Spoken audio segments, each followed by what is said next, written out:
Once upon a time, many years ago, there was a doctor and his name was Dr. John Dolittle. He lived in a little town called Puddleby on the Marsh. The house he lived in on the edge of the town was quite small, but his garden was very large and had a wide lawn and stone. He was very fond of animals and kept many kinds of pets. Besides the goldfish in the pond at the bottom of his garden, he had rabbits in the pantry, white mice in his piano, a squirrel in the linen closet, and a hedgehog in the cellar. He had a cow with a calf too, and an old lame horse 25 years of age, and chickens and pigeons, and 2 lambs, and many other animals. But his favorite pets were Dab Dab the duck, Jip the dog, Polynesia the parrot, and the owl Tutu. One day the doctor was sitting in his kitchen talking with a cat's meat man who had come to see him with a stomachache. "Why don't you give up being a people's doctor and be an animal doctor?" asked the cat's meat man. The parrot Polynesia was sitting in the window, looking out at the rain and singing a sailor's song to herself. She stopped singing and started to listen. "You see, doctor," the cat's meat man went on, "you know all about animals, much more than what these here vets do. That book you wrote about cats? Why, it's wonderful. You might have been a cat yourself. You know the way they think." When the cat's meat man had gone, the parrot flew off the window onto the doctor's table and said, "That man's got sense. That's what you ought to do. Be an animal doctor. Give the silly people up if they haven't brains enough to see. You are the best doctor in the world. Take care of animals instead. They'll soon find it out. Be an animal doctor." "Oh, there are plenty of animal doctors," said John Dolittle, putting the flower pots outside on the window sill to get the rain. "Yes, there are plenty," said Polynesia, "but none of them are any good at all. Now listen, doctor, and I'll tell you something. Did you know that animals can talk?" "I knew that parrots can talk," said the doctor. "Oh, we parrots can talk in 2 languages. People's language and bird language," said Polynesia proudly. "If I say, 'Polly wants a cracker,' you'll understand me. But hear this, 'Cacaoy, Fee-fee.'"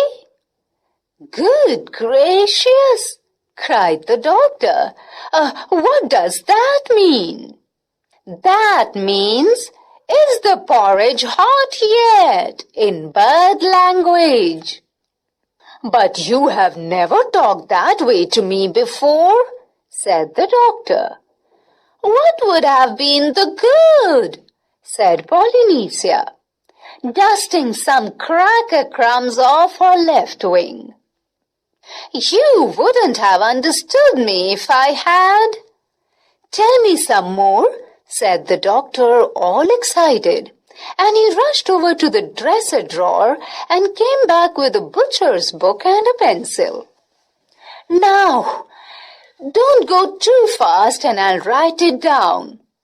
This is interesting, very interesting, something quite new. Give me the bird's ABC first. Slowly now." So that was the way the doctor came to know that animals had a language of their own and could talk to one another.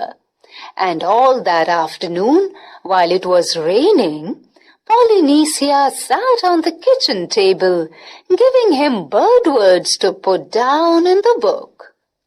After a while, with the parrot's help, the doctor got to learn the language of the animals so well that he could talk to them himself and understand everything they said. Then he gave up being a people's doctor altogether.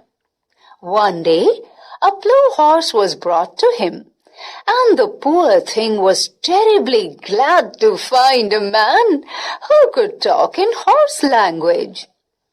"You know, doctor," said the horse, "that wet over the hill knows nothing at all. He has been treating me 6 weeks now for spavins. What I need is spectacles. I'm going blind in one eye. There's no reason why horses shouldn't wear glasses, the same as people. But that stupid man over the hill never even looked at my eyes. He kept on giving me big pills. I tried to tell him, but he couldn't understand a word of horse language. What I need is spectacles." Of course, said the doctor. "I'll get you some at once." "I would like a pair like yours," said the horse, "only green. They'll keep the sun out of my eyes while I'm ploughing the 50-acre field." "Certainly," said the doctor. "Green ones you shall have." "You know the trouble is, sir," said the plough horse as the doctor opened the front door to let him out. "The trouble is that anybody thinks he can torture animals just because the animals don't complain. As a matter of fact, it takes a much cleverer man to be a really good animal doctor than it does to be a good people's doctor." "Where did he put it?" asked the doctor. "Oh, he didn't put it anywhere on me," said the horse. "He only tried to. I kicked him into the duck pond." Well, said the doctor. "I am a pretty quiet creature as a rule," said the horse. "Very patient with people. Don't make much fuss. But it was bad enough to have that wet giving me the wrong medicine. And when that red-faced booby started to monkey with me, I just couldn't bear it any more." "Did you hurt the boy much?" asked the doctor. "Oh, no," said the horse. "I kicked him in the right place. The wet's looking after him now. When will my glasses be ready?" "I'll have them for you next week," said the doctor. "Come in again on Tuesday. Good morning." Then John Dolittle got a fine big pair of green spectacles, and the plough horse stopped going blind in one eye and could see as well as ever. And soon it became a common sight to see farm animals wearing glasses in the country round Puddleby, and a blind horse was a thing unknown. And so it was with all the other animals that were brought to him. As soon as they found that he could talk their language, they told him where the pain was and how they felt, and of course